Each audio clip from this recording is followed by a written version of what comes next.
So Granny Midwives, that's talking about, generations and past, like understanding the development of this country. Black slaves were delivering everybody's baby.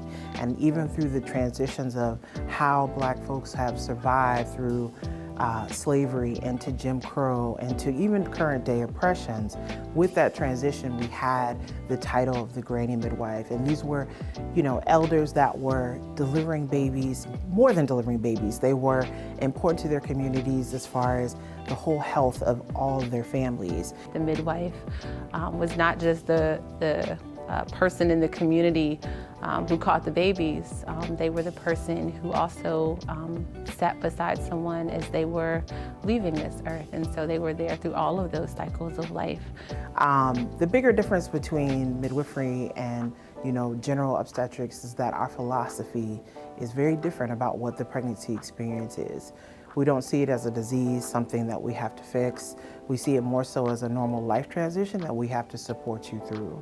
For me, I like to look at this more as like a holistic and a model of respectful and dignified care, which is exempt of the type of person who is giving the care, right? There are OBs who practice like midwives, and there are midwives who actually practice like OBs.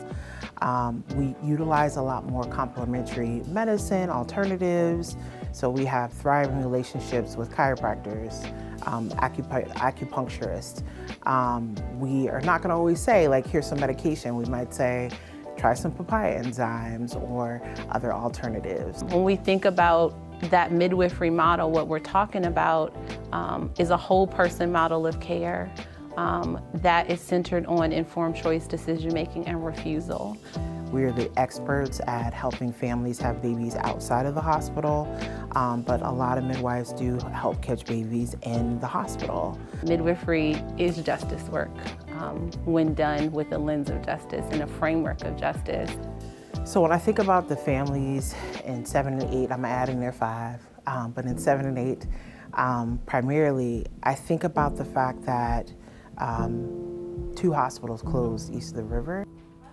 Most of these families who are under-resourced have to utilize public transportation, and it can take them sometimes 2 hours to get across town to get to a hospital. And not just for birth, sonograms, high-risk obstetrics, those are not easily accessible in folks' community. So that's a huge, huge barrier and a great example of institutionalized racism. So Mama Toto was started out of a desire to have what I needed for myself as a young mother, which was a village, a community, a safe space to be able to, at the time, raise my son. And when I met Cassetta Pringle, I would say our dreams converged together. And she too also wanted the same thing, and so we merged our love for birth work into the space that Mama Toto is today.